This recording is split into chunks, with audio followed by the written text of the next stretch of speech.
I hope you've been enjoying your practice and have been working hard to establish the discipline of a daily or almost daily practice. As I said at the beginning, it's ideal to learn in person from a qualified teacher. I've been leaving out some of the postures in the Ashtanga sequence, and this is not the traditional way to learn Ashtanga. Typically, we start at the beginning and proceed quite methodically through the postures without skipping any. But because this is a video series and I'm not there to help you with some of the trickier or potentially hazardous postures that are best learned in person, I've chosen to just present some of these more basic postures. They're still in order, but just to let you know, we've been skipping a few of the challenging postures here.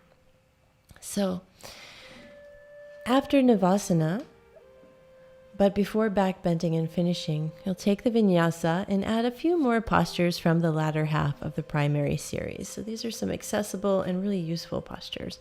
Baddha Konasana, so bending both knees with the soles of the feet together, open the feet up like a book. So the outer edges of the feet touch and the thigh bones reach towards the floor. You can hold on to the sides of your feet to help that opening up of the feet as the hips open.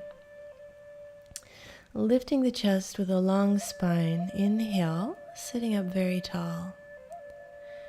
And then you can exhale, tilt the pelvis forward and start to fold forward with a really neutral spine. So keeping the back as flat as possible. You can use your elbows in the crease of your thighs or in your upper thighs to kind of press the thigh bones toward the floor. Eventually bringing the nose or even the chin to the floor in Baddha Konasana. Breathing deeply here. Inhale to come up, and we take B position. So this time rounding the spine, flexing purposefully through the back, trying to bring the forehead to the soles of the feet. Again, you can use your elbows to pry open the hips and press the length of the thigh bone towards the floor. Keep flexing through the spine, keep the sit bones down. Inhale to come up. And exhale, release the posture. Cross your legs. Inhale, lift the body up. Try to swing through your arms and jump back to a nice strong chaturanga. Inhale, upward dog. Exhale, downward facing dog. We'll do Upavishta Konasana, so a wide leg seated forward bend. Jump through, straighten the legs, and take them wide apart. So the feet are straight up and down. Hold onto the sides of the feet. So the fingers underneath the soles of the feet and the thumbs on top at the base of the big toe. Inhale, lift the chest, and exhale, fold forward as much as possible without sacrificing the straight up and down legs and feet. Okay, feet are flexed, spine is long. The legs are engaged. Inhale, lift the chest, and exhale. There, we're going to rock up to a balance. So lifting the legs, again, holding the sides of the feet, lengthen through the spine, and lift the heart towards the ceiling. Let the head tilt back so that you're lifting the face toward the ceiling and look up. Toes point. Balance using Mula Bandha. 5 breaths there. Keep the legs strong and then cross the legs, squeeze the knees into the chest, lift the body up, and jump back to chaturanga. Inhale, upward dog. Exhale, downward facing dog.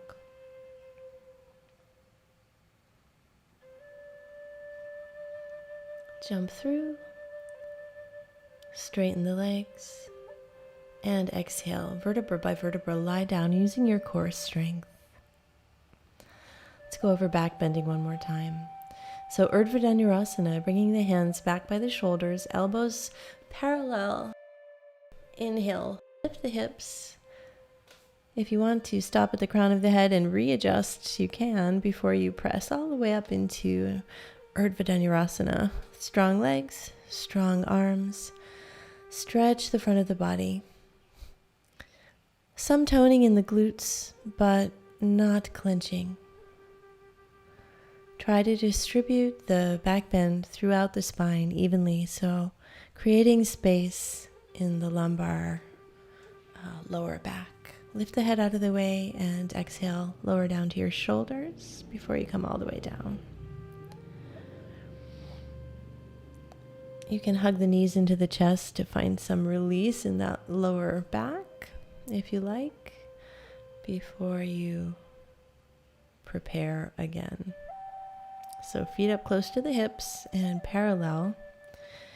Upper arms parallel, so that means the fingers can turn slightly out as you initiate the movement, and then the hands kind of straighten out if necessary once you come up into Urdhva Dhanurasana. Again, pressing the heart forward through the arms, stretch the front of the shoulders, stretch the front of the body, keep the thighs parallel and strong, and the neck relaxed. Gaze at the tip of the nose or perhaps between the hands. Exhale to come down. You can do 3 Urdhva Dhanurasanas, and then hug the knees into the chest. And inhale, rock up to a seat for Paschimottanasana, seated forward bend. Inhale, lift the chest, and exhale, fold forward.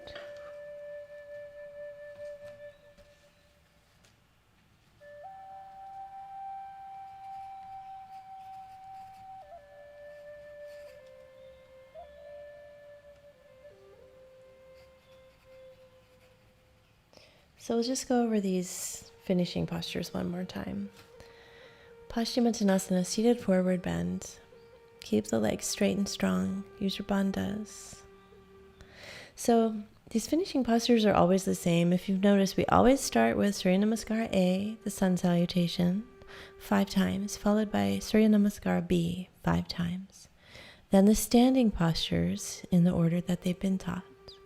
So big toe posture, Padangustasana, Padahastasana, foot to hand posture, Utthita Trikonasana, the triangle, Parivrtta Trikonasana, the revolved triangle, Samasthitihi, and then the side angle, extended side angle, Utthita Parshvokonasana, revolved side angle, Parivrtta Parshvokonasana, Samasthitihi, and then we did Prasarita Padottanasana A, B, C, and D.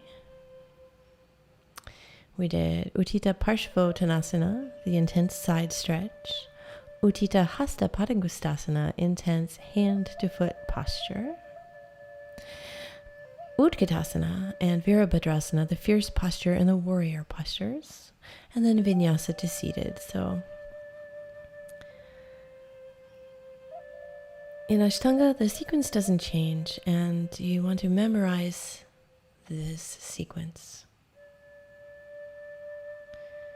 So after Paschimottanasana here in the finishing postures, this is Tadaka Mudra, the basin gesture. This is kind of an old school practice. It's not always taught in modern Mysore classes, but it's a really nice way to reset the body and prepare for Salamba Sarvangasana. So here, the body's quite active, lengthening and engaged with that hollow concave abdomen. And then inhale, lift the legs straight up to the ceiling. Salamba Sarvangasana, the shoulder stand. So I can't really repeat it enough times. You want to keep the neck straight and relaxed. There's no weight in the neck.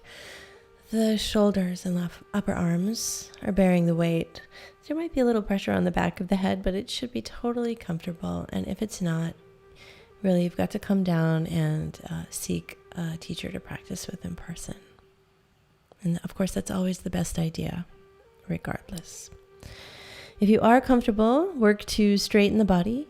Keep the legs nice and tight, squeezing the thighs, point the toes, and try to walk the hands down the back so that the fingers are pointing up and the shoulders are close together, with the elbows coming towards parallel. Halasana, exhale, lower the feet to the floor. And extend the arms along the mat, clasping the hands neatly. So the wrist, the elbow, and the shoulders all on the mat.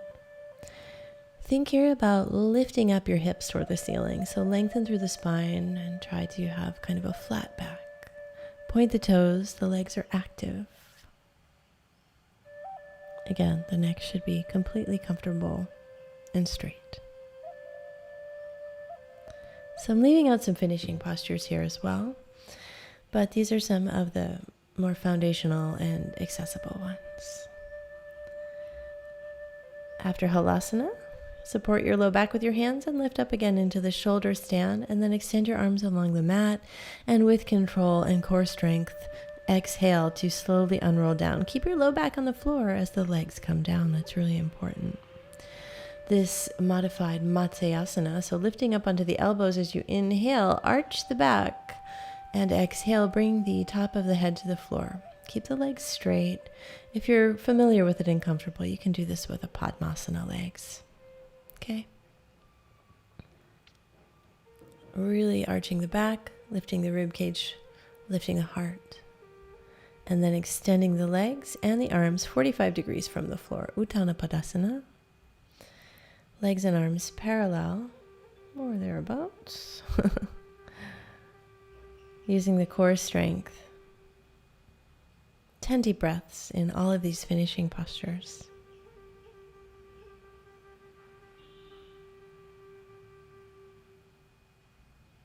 And then lower the legs and slowly lower down.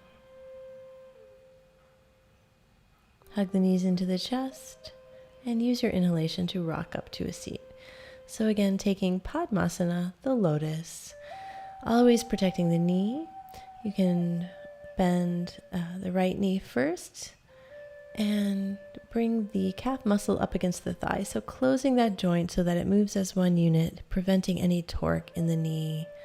Opening the hip, gently pull the foot up into the crease of the left thigh, and then do the same with the left leg. So trying to pull the foot over closer to the ankle than the knee, if that makes sense. I want to try to close the knee joint as much as possible before putting the foot in lotus. Jnana Mudra, the wisdom gesture, keeping the fingers straight, arms straight, spine straight. Padmasana, the lotus posture. Breathing deeply. 1. Practice Ujjayi breath with sound. 2. Establish a steady nose tip gaze. Nasagra Drishti. 3.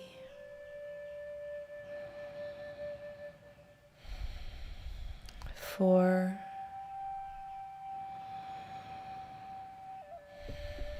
5. The low belly stays fairly drawn in and still, just lightly engaged as the diaphragm moves and expands freely and the rib cage expands laterally. 6. 7. 8. 9.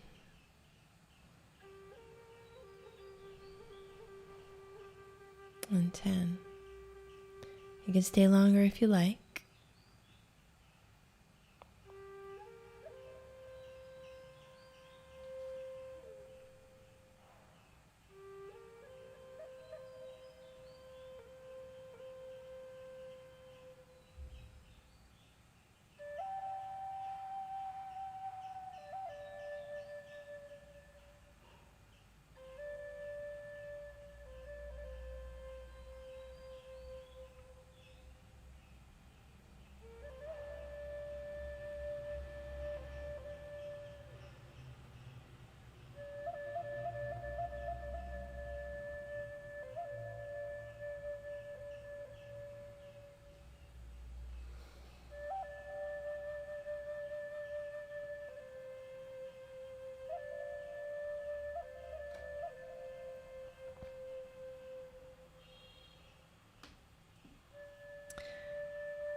And then release the lotus.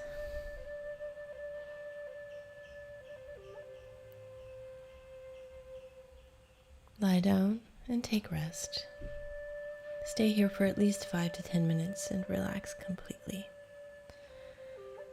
So as I said before, it's really important to learn from a qualified teacher, and of course I meant in person by regularly attending, ideally a Mysore class. Okay, if you can find a teacher that can work with you, you can progress methodically through the Ashtanga sequence without leaving out any postures as we've done here in this video course. So work on establishing a disciplined and daily or almost daily practice and allow your body time to open up, right? Don't force it. Always move with the breath. Develop strong drishti, steady breathing, and strong bandhas or internal muscular or energetic locks. And the postures will come.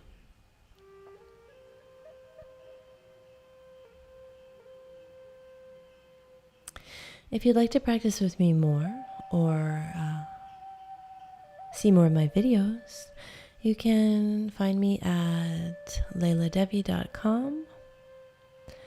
Strength and Sadhana is where I post my instructional videos. And I'll be teaching in Portland, Oregon at Burning Spirits Yoga starting in August of 2018. So you can find me there.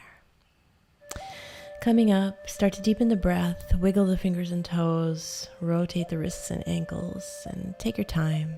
Bend the knees, stretch the arms, eventually rolling onto one side and pausing there. When you're ready, you can open the eyes and gently push yourself back up to a seat.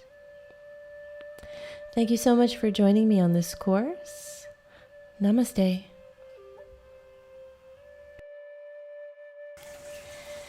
Thank you for joining me for this Introduction to Ashtanga Yoga course.